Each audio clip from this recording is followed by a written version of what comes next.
ഇന്നത്തെ രാഷ്ട്രീയ അവസ്ഥയെക്കുറിച്ച് തുറന്നു പറയാൻ ധൈര്യമുള്ള ശബ്ദങ്ങൾ വിരളമാണ്. അത്തരമൊരു ഘട്ടത്തിലാണ് ഓസ്ട്രേലിയയിൽ നിന്ന് കേരള രാഷ്ട്രീയത്തെ നിരന്തരം നിരീക്ഷിക്കുന്ന മുതിർന്ന മലയാളി മാധ്യമ പ്രവർത്തകൻ തിരുവല്ലം ബാസി കോൺഗ്രസിന്റെ നേതൃത്വ പ്രതിസന്ധിയും ദിശാബോധമില്ലായ്മയും തുറന്നു കാട്ടി രംഗത്തെത്തുന്നത്.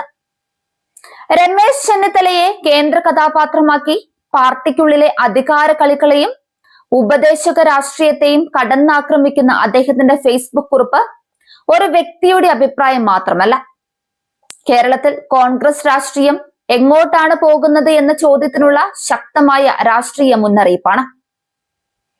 രമേശ് ചെന്നിത്തല ഒരു രാഷ്ട്രീയ മാറ്റത്തെക്കുറിച്ച് ആലോചിക്കാൻ സമയമായി എന്ന് പറഞ്ഞാണ് പോസ്റ്റ് തുടങ്ങുന്നത്.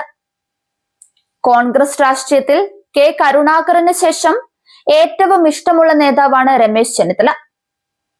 KSU പ്രസിഡന്റ് ആയിരിക്കുമ്പോൾ ഒരിക്കൽ ട്രിവാൻഡ്രം MG കോളേജിൽ KSU യൂണിറ്റ് സമ്മേളനം ഉദ്ഘാടനം ചെയ്യാൻ വേണ്ടി രമേശ് ചെന്നിത്തല വന്നെന്നും നിർഭാഗ്യവശാൽ അന്നവിടെ ABVPയും SFIയും തമ്മിലുള്ള സംഘട്ടനത്തെ തുടർന്ന് രാവിലെ തന്നെ കോളേജ് അടച്ചെന്നും ബാസി ഓർമ്മിക്കുന്നുണ്ട്.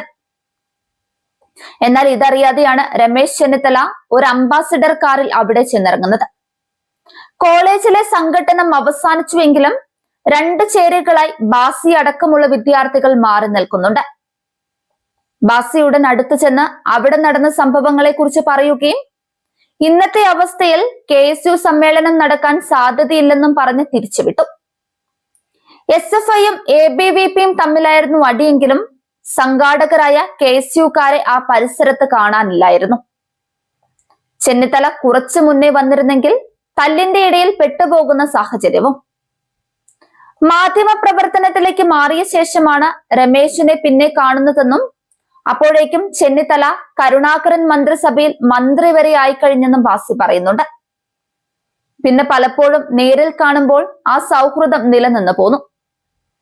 കോൺഗ്രസിൽ ഒരു മികച്ച നേതാവായി രമേശ് അഖിലേന്ത്യാ തലത്തിൽ വരെ ഉയർന്നുവെങ്കിലും അദ്ദേഹത്തിന്റെ പ്രതിപക്ഷ നേതാവ് സ്ഥാനം ക്രിയാത്മകമായി മുന്നോട്ട് കൊണ്ടുപോകുവാൻ ചെന്നിത്തലയ്ക്ക് കഴിയാതെ വന്നു.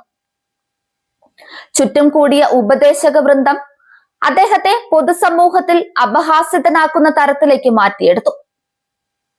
പ്രകൃതി ദുരന്തം വന്നപ്പോൾ മുഖ്യമന്ത്രിയോടൊപ്പം ആദ്യം സഹകരിക്കുകയും രണ്ടുപേരും ഒരുമിച്ച് വിമാനത്തിലും മറ്റും സഞ്ചരിക്കുന്നത് കണ്ടപ്പോൾ ഒരു ക്രിയാത്മക പ്രതിപക്ഷ നേതാവായി അദ്ദേഹം മാറുകയായിരുന്നു. എന്നാൽ ആരൊക്കെയോ ചേർന്ന് സർക്കാരുമായുള്ള തുടർ പ്രവർത്തനങ്ങൾ തടയുകയും സർക്കാരിനെതിരെ വാളെടുക്കുന്ന നിലയിലേക്ക് മാറ്റിയെടുക്കുകയും ചെയ്തു. ഇതുമൂലം പൊതുജനങ്ങളുമായിട്ട് സർക്കാർ സംവിധാനത്തോടെ ഇടപെടാൻ കഴിയുന്ന നിരവധി അവസരങ്ങൾ നഷ്ടപ്പെടുത്തുകയായിരുന്നു. ആരൊക്കെയാണോ ചെന്നിത്തലയെ കുഴിയിലാക്കാൻ ശ്രമിച്ചത് അവരൊക്കെ തന്നെയാണ് പിണറായി മന്ത്രിസഭയുടെ രണ്ടാം ഘട്ടത്തിൽ പ്രതിപക്ഷ നേതൃസ്ഥാനം തട്ടിയെടുത്തത്. മാത്രമല്ല അതേ ഉപദേശക സംഘം ഇപ്പോഴത്തെ പ്രതിപക്ഷ നേതാവിന്റെയും ഉപദേശകരായി മാറി. ഫലമോ കേരളത്തിലെ ഏറ്റവും മോശപ്പെട്ട പ്രതിപക്ഷ നേതാവായി സതീശൻ എന്ന് ജനങ്ങളുടെ മുന്നിൽ വിവസ്ത്രമായി നിൽക്കുന്നു. ഇതിൽ വലിയൊരു പങ്ക് ചില മാധ്യമങ്ങൾക്കുമുണ്ട്. ഇന്നത്തെ കേരള രാഷ്ട്രീയ സാഹചര്യത്തിൽ കേരളം മൂന്നാമതും LDFന് അനുകൂലമായി മാറിയിട്ടുണ്ട്. അത്രയേറെ ജനകീയ വികസന പ്രവർത്തനങ്ങൾ സമസ്ത മേഖലകളിലും നടന്നു കഴിഞ്ഞു. രണ്ട് പ്രകടന പത്രികകളിൽ പറഞ്ഞ കാര്യങ്ങൾ മാത്രമല്ല, അതിലധികവും ചെയ്താണ് പിണറായി ജൈത്രയാത്ര തുടരുന്നത്. UDFനെ സംബന്ധിച്ച് മഹാത്ഭുതങ്ങൾ വല്ലതും ഉണ്ടാക്കുകയാണെങ്കിൽ മാത്രമേ 100% കേരളം ഭരിക്കുവാനുള്ള അവസ്ഥയിലേക്ക് എത്തുകയുള്ളൂ. അപ്പോഴും മണ്ണും ചാരി നിന്നവൻ പെണ്ണും കൊണ്ടുപോയി എന്ന് പറഞ്ഞ പോലെ കാര്യങ്ങൾ കൂഴച്ചക്ക പോലെ കുഴയും. ഏതെങ്കിലും ഒരു അപ്രധാന മന്ത്രിസ്ഥാനത്തിലേക്ക് രമേശ് ഒതുക്കപ്പെടും. ഇപ്പോൾ പാർട്ടി തന്നെ മറ്റു പലരുടെയും കൈകളിലാണ്. ഈ യാഥാർത്ഥ്യങ്ങൾ തിരിച്ചറിഞ്ഞ് സമാന ചിന്താഗതിക്കാരെയും കൂട്ടി പുതിയൊരു രാഷ്ട്രീയ പടയൊരുക്കത്തിന് തയ്യാറാവുകയാണ് രമേശ് ചെയ്യേണ്ടത്. നിയമസഭയിൽ കഴിഞ്ഞ ദിവസം നിങ്ങൾ ഉന്നയിച്ച സംഘപരിവാറിനെതിരെയുള്ള പോരാട്ടത്തിനും പ്രക്ഷോഭത്തിനും കേരളത്തെ വർഗീയ തീവ്രശക്തികളിൽ നിന്നും മാറ്റി നിർത്താനും അതിനായി ഇടതുപക്ഷവുമായി ചേർന്ന് നിൽക്കാനുമുള്ള ശ്രമങ്ങളാണ് ആരംഭിക്കേണ്ടത്. നിലവിലുള്ള സമദൂര സിദ്ധാന്തം താങ്കളുടെ ഈ ചുവടുമാറ്റത്തിന് പച്ചക്കൊടി നൽകുമെന്നാണ് എന്റെ പ്രതീക്ഷ. കേരളത്തിൽ ഇനി കോൺഗ്രസ് ഗതി പിടിക്കുമെന്ന് സ്വപ്നം കാണേണ്ട. 15 വർഷം കൊണ്ട് കോൺഗ്രസിലെ വലിയൊരു വിഭാഗം നേതാക്കളും പ്രവർത്തകരും പലതായി പല പാർട്ടികളിൽ അഭയം തേടും. 2026 മെയ് കഴിയുമ്പോൾ പ്രതിപക്ഷ നേതൃനിരയിൽ 1-ാം സ്ഥാനം ലീഗിന്റെ കയ്യിലുമായേക്കാം. ഇവിടെ തിരുവല്ലം ബാസിയുടെ ഫേസ്ബുക്ക് പോസ്റ്റ് അവസാനിക്കുകയാണ്. ബാസിയെ പൊങ്കാലയിടുന്ന രീതിയിലാണ് ഈ പോസ്റ്റിന് വന്ന കമന്റുകളിൽ ഭൂരിഭാഗവും. അവരറിയാൻ കുറച്ചു കാര്യം കൂടെ പറയാം.